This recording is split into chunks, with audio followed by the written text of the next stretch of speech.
Hello friends, histo technique by Chandu channel पे आप सबका स्वागत है। हिस्टोलॉजी है क्या? मतलब ये सवाल जब दिमाग में आ जाता है तो एकदम से दिमाग चकरा जाता है कि हिस्टोलॉजी है क्या। मतलब मेडिकल फील्ड के अंदर में सबसे सबसे डिफरेंट वर्क कहा गया है हिस्टोलॉजी को।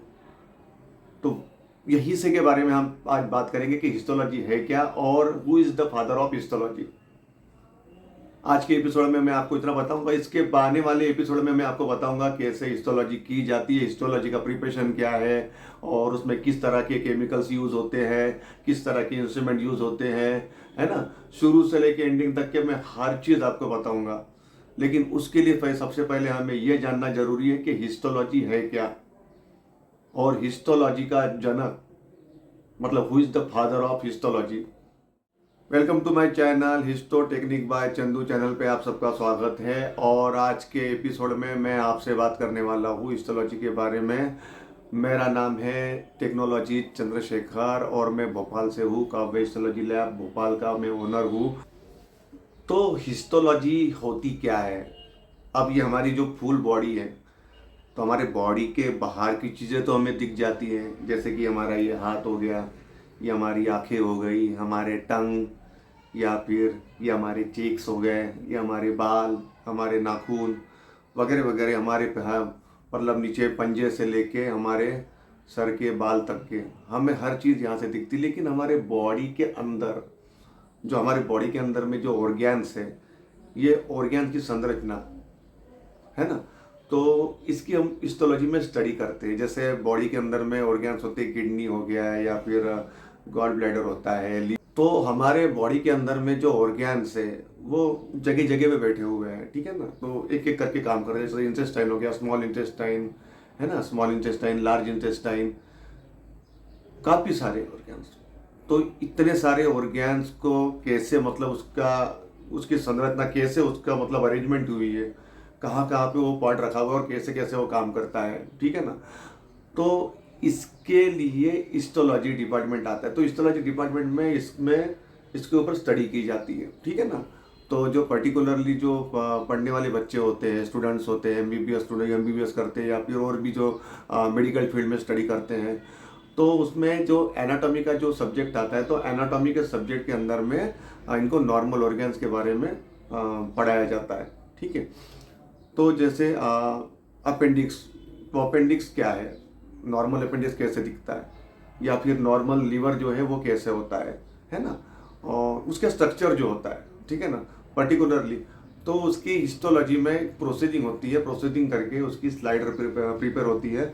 देन स्लाइड प्रिपेयर होने के बाद में माइक्रोस्कोप में वो आप स्टडी कर सकते हो कि इसके अंदर में हमें क्या क्या क्या क्या चीज़ें दिख रही है, ठीक है ना। लीवर होता कैसे, लीवर तो हमें बाहर से ऐसा दिख रहा है, ठीक है ना, बाहर से अलग दिख रहा है। लेकिन उसके अंदर जो उसकी संरचना जो है, अंदर में जो सेल्स होते हैं, टिश्यूज, तो टिश्यूज के अंदर में जो है सेल्स की जो संरचना जो है वो कैसी है ना। तो वो सारी चीज़ें आपको स्टडी करनी होती है, तो उसके लिए हम लोग हिस्टोलॉजी करते हैं। अब हिस्टोलॉजी को अब वैसे बेसिकली देखा जाए तो हिस्टोलॉजी जो है वो एनाटॉमी डिपार्टमेंट में आता है। तो वैसे उसको जो है माइक्रो एनाटॉमी भी कहा जाता है हिस्टोलॉजी को, ठीक है। तो हिस्टोलॉजी जो है वो सिर्फ नॉर्मल ऑर्गेन्स के स्टडी करने के लिए नहीं होता है। जैसे पैथोलॉजी जब पैथोलॉजी डायग्नोस जब होता है, ठीक है ना, जैसे मान लीजिए किसी को अपेंडिक्स की बीमारी हो गई, ठीक है ना, या फिर बच्चादानी, जैसे उसको यूट्रस सर्विक्स यूट्रस बोलते हैं, ठीक है। तो उस स्पेसिमेन को सर्जन जो है सर्जरी करके उसे निकाल लेता है उस पार्ट को, ठीक है। एक तो बायोप्सी की प्रोसीजर होती है।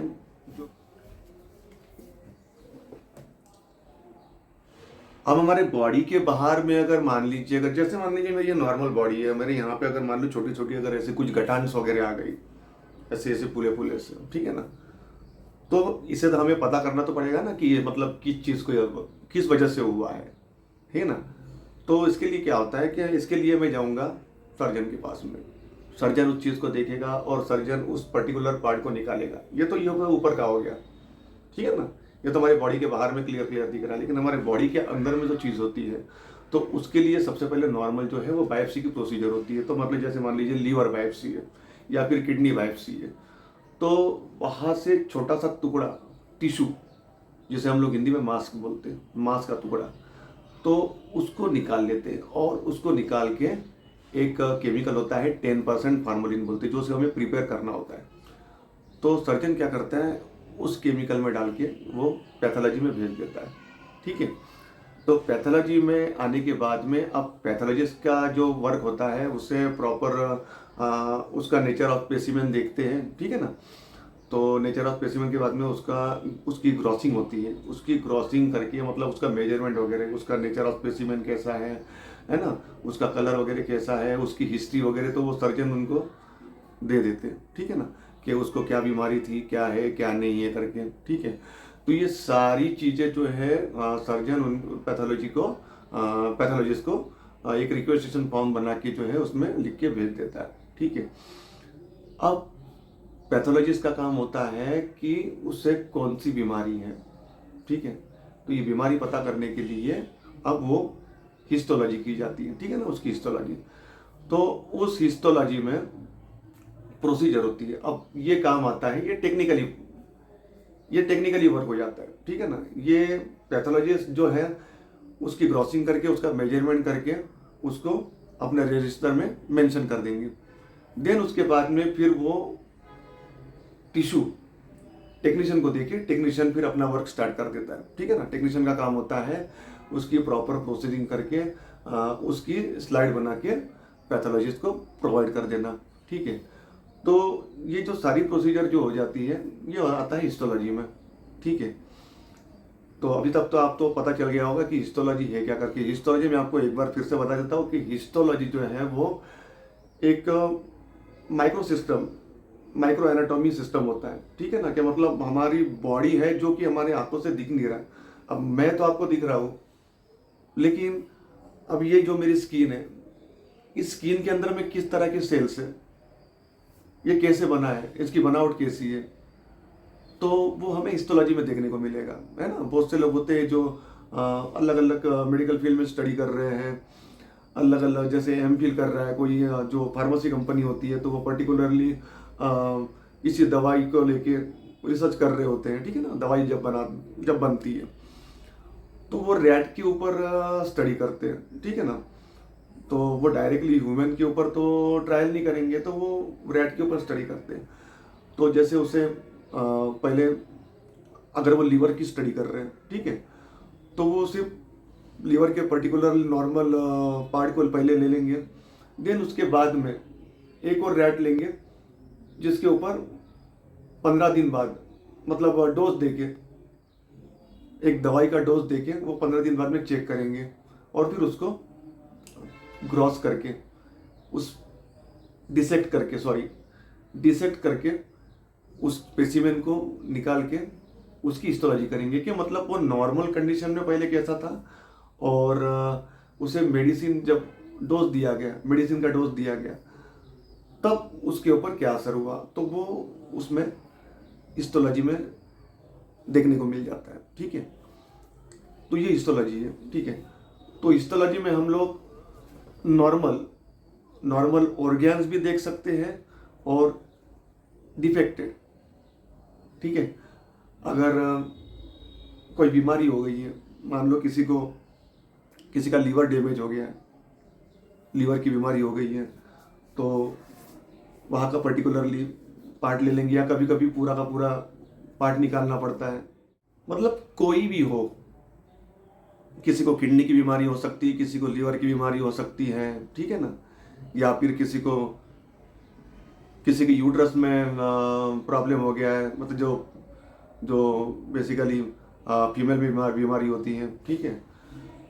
तो कहीं पे भी हो सकता है, हमारी बॉडी के अंदर में कहीं पे भी किसी को भी नुकसान हो सकता है। मतलब क्या है, किसी को भी कोई भी बीमार हो सकता है। मतलब हमारे बॉडी के अंदर में इतना पूरा जो हमारे जो पार्ट्स है, बॉडी के पार्ट्स, तो बॉडी के पार्ट जो हमारे पूरे दिन भर काम करते रहते, तो कभी कभी वो उनको भी थकान हो जाती है। ठीक है ना। कभी हम बाहर की कुछ गलत चीज़ें खा लेते हैं या फिर कुछ हो जाता है ना, तो कुछ भी।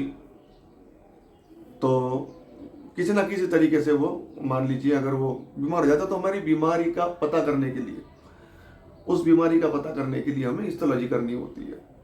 ठीक है, एक तो बायोकेमिस्ट्री टेस्ट होती है, ठीक है ना, जो ब्लड के द्वारा पता कर लेते हैं। ठीक है, लेकिन जब बात सर्जरी की आती है तो सर्जरी में जो प्रोसीजर होती है जांच की उसे हिस्टोलॉजी बोलते हैं। ठीक है, अभी तक के तो आपको समझ में आ गया कि हिस्टोलॉजी होती क्या है। सर्जन के द्वारा निकाले गए पार्ट को या स्पेसिमेन को, ठीक है, जो पैथोलॉजी के द्वारा जांच की जाती है उस पर्टिकुलर प्रोसीजर को हिस्टोलॉजी बोलते हैं। ठीक है, अब मैं आपको बताऊंगा कि हिस्टोलॉजी के फादर कौन है, who is the father of histology. ठीक है, अब इतनी अच्छी मेडिकल फील्ड में जो हमें फैसिलिटी मिली, सुविधा मिली है कि मतलब हिस्टोलॉजी से हम हिस्टोलॉजी प्रोसीजर से कैंसर की बीमारी या फिर नॉर्मल इन्फेक्शन का पता कर सकते हैं, तो इसको लाया कौन, तो उसके बारे में आपको बताता हूँ। मेरी फ्रांस्का जेवियर विचेट को आधुनिक हिस्टोलॉजी का जनक माना जाता है। वो एक फ्रांसीसी एनाटॉमिस्ट और पैथोलॉजिस्ट थे।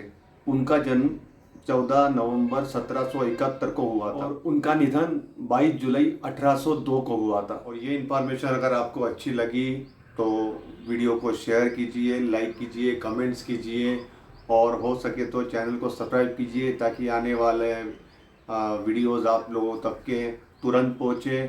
और नोटिफिकेशन पे ज़रूर क्लिक कीजिएगा, बेल आइकॉन पे अगर आप क्लिक करेंगे तो जब भी हमारा वीडियो हम अपलोड करेंगे तो सीधा आपको नोटिफिकेशन आ जाएगा और आपका वीडियो मिस नहीं होगा। आने वाले एपिसोड में हम बात करेंगे हिस्टोलॉजी में कौन कौन से केमिकल्स और इंस्ट्रूमेंट्स यूज़ होते हैं। ठीक है, मैं आपको स्टेप बाय स्टेप बताऊंगा, हर चीज़ बताऊंगा हिस्टोलॉजी में कैसे किया है, हिस्टोलॉजी कैसे करते हैं। मैं सारी चीज़ें आपको स्टेप बाय स्टेप बताऊंगा, एक एक करके बताऊंगा। अभी जैसे मैंने आज के एपिसोड में आपको बताया कि हिस्टोलॉजी होती क्या है और who is the father of histology. ठीक है, तो आपको ये पता चल गया कि हिस्टोलॉजी होती क्या है। अब हिस्टोलॉजी की जो प्रोसीजर है तो मैं आपको स्टेप बाय स्टेप बताऊंगा। उसके बाद में फिर उसमें जो केमिकल्स होते हैं उस केमिकल्स को कैसे प्रिपेयर करते हैं, वो सारी चीज़ें मैं आपको एक एक करके बताऊंगा। अगर एक साथ अगर मैं आपको सारी चीज़ बताऊंगा तो वो आपके दिमाग से बाहर निकल जाएगा, ठीक है ना, आपको समझ में नहीं आएगा। इसीलिए सबसे पहले मैंने आपको बताया कि हिस्टोलॉजी होती क्या है। ठीक है ना, तो पता तो होना चाहिए हमें कि हिस्टोलॉजी जो वर्क हम करने जा रहे हैं तो वो क्या है। ठीक है, तो ये आपको चीज़ पता चल गई हिस्टोलॉजी होती क्या है ना। अब मैं आपको बताऊंगा अगले एपिसोड में कि हिस्टोलॉजी में किस किस प्रकार के केमिकल्स यूज़ होते हैं, किस प्रकार के इंस्ट्रूमेंट यूज़ होते हैं। ठीक है, देन उसके बाद में उसकी प्रोसीजर मैं स्टेप बाय स्टेप चलूँगा। ठीक है ना, मैं आपको स्टेप बाय स्टेप बताऊंगा। अभी नेक्स्ट एपिसोड में तो मैं आपको सिर्फ केमिकल और इंस्ट्रूमेंट्स के बारे में बताऊंगा। देन उसके बाद में जो प्रॉपर्टी हम उसमें यूज़ कर रहे हैं, जो भी केमिकल्स या फिर जो भी इंस्ट्रूमेंट यूज़ कर रहे हैं तो उसके बारे में मैं आपको जानकारी दूंगा। ठीक है, जैसे उसमें माइक्रोटोम होता है या फिर स्लाइड वार्मिंग टेबल होती है ना, या डायमंड पेंसिल होती है, तो उसको यूज़ कैसे करते हैं। ठीक है, और उसके प्रिकॉशंस वगैरह कैसे होते हैं, ठीक है ना, उसको यूज़ कैसे करना है ना, और किस कैसे उसको ऑपरेट करना है, ये सारी चीज़ें मैं एक एक करके आपको बताऊंगा।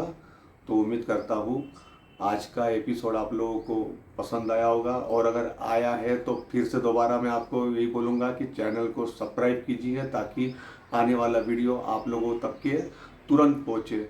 और बेल आइकॉन पे क्लिक करना बिल्कुल ना भूलिएगा, क्योंकि अगर आप उस पर क्लिक करेंगे तो नोटिफिकेशन सीधा आपके पास में आ जाएगा।